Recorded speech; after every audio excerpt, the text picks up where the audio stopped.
సత్తపల్లి నియోజకవర్గంలోని mega food పార్కును రాష్ట్ర మంత్రి తుమ్మల నాగేశ్వరరావు సత్తపల్లి ఎమ్మెల్యే డాక్టర్ మట్టా రాగమయ్య సోమవారం పరిశీలించారు. సత్తపల్లి మండలం బుగ్గపాడు గ్రామంలో మెగా ఫుడ్ పార్కుల పనులు వేగంగా జరుగుతున్న నేపథ్యంలో వారు ఈ సందర్భంగా పరిశీలించారు. 2007-2008లో కాంగ్రెస్ హయాంలో ప్రారంభమైన ఫుడ్ పార్కును ఉమ్మడి ఖమ్మం జిల్లా రైతులు పండించిన పంటలకు గిట్టుబాటు ధర కల్పించేందుకు ఈ పార్కును ఏర్పాటు చేశారు. ఈ ఫుడ్ పార్కులో కోల్డ్ స్టోరేజ్ను పరిశీలించి ఉన్నతాధికారులతో సమీక్షా సమావేశం నిర్వహించిన రాష్ట్ర వ్యవసాయ సహకార మార్కెటింగ్ శాఖ మంత్రి తుమ్మల నాగేశ్వరరావు, సత్తపల్లి నియోజకవర్గ ఎమ్మెల్యే డాక్టర్ మట్టా రాగమయ్య, దయానంద్, అశ్వరావుపేట ఎమ్మెల్యే జారే ఆదినారాయణ, ఖమ్మం జిల్లా కాంగ్రెస్ నాయకులు డాక్టర్ మట్టా దయానంద్, విజయ్ కుమార్ మంత్రి తుమ్మల నాగేశ్వరరావు వెంట ఉన్నారు. ఈ సందర్భంగా వారు మాట్లాడుతూ ఈ ప్రాంత వ్యవసాయ రైతులు పండించే జామ, మామిడి, కొబ్బరి పంటలకు సంబంధించిన ప్రాసెసింగ్ యూనిట్లు ఏర్పాట్లు జరుగుతున్నాయని, రాష్ట్ర ప్రభుత్వం నిబంధనలకు అనుగుణంగా సీఎం రేవంత్ రెడ్డి పెద్ద పెద్ద కంపెనీలతో అగ్రిమెంట్లు చేసుకున్నారని అన్నారు. త్వరలో మెగా ఫుడ్ పార్కుకు సీఎం రేవంత్ రెడ్డిని ఆహ్వానిస్తామని తెలిపారు.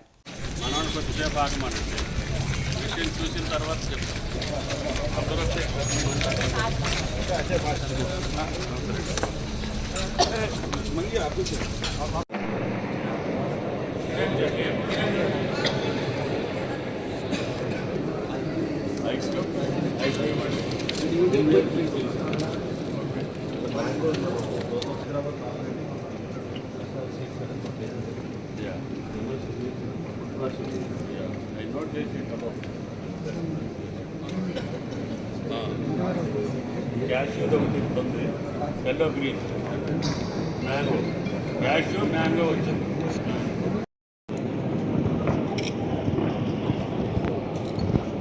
ఇది మెగా ఫుడ్ పార్క్ బుగ్గపాడు.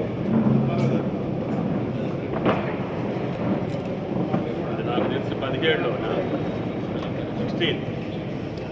16లో శంకుస్థాపన చేశాము. ప్రస్తుతానికి ఇన్ఫ్రాస్ట్రక్చర్ అంతా కూడా తయారు చేశారు. Cold storage, administrative building, warehouse, back house, standard design factory, అంటే ఇప్పుడు ఎవరు వచ్చి ఇక్కడ యూనిట్లు పట్టుకున్నా కానీ దానికి కావాల్సినటువంటి ప్రాథమిక వనరులన్నీ కూడా క్రియేట్ చేయడం జరిగింది. కాస్ట్ 70 crores, 70 కోట్లు ఖర్చు పెట్టారు. ప్రస్తుతానికి జీడి మామిడి వాళ్ళు వచ్చారు, ఆ జీడిపప్పును ప్రాసెస్ చేసి పంపించేవాళ్ళు. రెండోది మ్యాంగోకి సంబంధించి వచ్చారు, మామిడి దానికి కూడా వచ్చారు. ఈ సీజన్లోనే మామిడిది మొదలు పెడతారు, క్యాష్యూ కూడా మొదలు పెడతారు. ఇంకా నేను అడిగేది ఏంటంటే, మన దగ్గర పండే పంటలన్నిటికీ, అది కొబ్బరి కావచ్చు, కోకో కావచ్చు, లేకపోతే వాటర్ మిలన్ కావచ్చు, అరటి కావచ్చు, ఇటువంటి పంటలు పండినప్పుడు ఆ పంటలకి స్టోరేజీ లేకపోయినా, ప్రాసెసింగ్ పద్ధతి లేకపోయినా అవి మట్టిలో కలిసిపోతున్నాయి. తుఫాను వచ్చినప్పుడు, లేకపోతే ధర లేనప్పుడు, అప్పుడు రైతులు తీసుకొచ్చి ఇందులో దాచుకోవడానికి కానీ, లేకపోతే ప్రాసెసింగ్ యూనిట్లు ఉంటే వాళ్ళకి ఇచ్చేస్తే వాళ్ళు ప్రాసెస్ చేసి మళ్ళీ వేరే ప్రోడక్ట్ తయారు చేసి వాటిలో నుంచి వాళ్ళు ఎక్స్పోర్ట్ చేసుకునేదానికి అవకాశం ఉంటుంది. కాబట్టి ఆ రకమైనటువంటి మన ప్రాంతంలో పండే అన్ని పంటలకి ఈ ఫుడ్ పార్క్ రైతులకు మేలు జరగాలనే ఉద్దేశంతో ఆ రోజు శాంక్షన్ చేశాం, శంకుస్థాపన చేశాం, కట్టుబడి కూడా అయిపోయింది. ఇప్పుడిప్పుడే మ్యాంగోకి సంబంధించి ఎవరు కిరణ్, మీరు ఎక్స్ప్లెయిన్ చేయండి, మీరు ఏమేం చేస్తున్నారు ఒకసారి అర్థమవుతుంది. ఇది ఇంటర్నేషనల్ మార్కెట్ కాబట్టి ఇతర దేశాల్లో నుంచి ఇంపోర్ట్స్లో వచ్చిన ఇబ్బందుల వల్ల భారతదేశం కూడా ఇంపోర్ట్ ట్యాక్స్ తీసేసింది. అది మళ్ళీ పెంచి రైతులకు లాభం చేసేటట్టుగా నా ప్రయత్నం నేను చేస్తున్నా.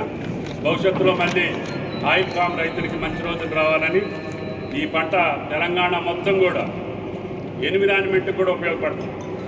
ఇప్పటికే అడవులు విధ్వంసం అయిపోయినాయి, వాతావరణం మారిపోయింది, వర్షాకాలం ఎండలు వస్తున్నాయి, ఎండాకాలం వర్షాలు వస్తున్నాయి. కాబట్టి వీటిని మనం సమతుల్యం చేయాలంటే మళ్ళీ చెట్లు పెంచుకోవాల్సిన అవసరం ఉంది. కాబట్టి దయచేసి రైతులందరూ అది గమనంలోకి తీసుకొని మీరు పండించేటటువంటి ప్రతి పంట కూడా బుగ్గపాడు మెగా ఫుడ్ పార్కులో ప్రాసెసింగ్ అయ్యేటట్టుగా నా ప్రయత్నం నేను చేస్తానని చెప్పి విజ్ఞప్తి చేస్తూ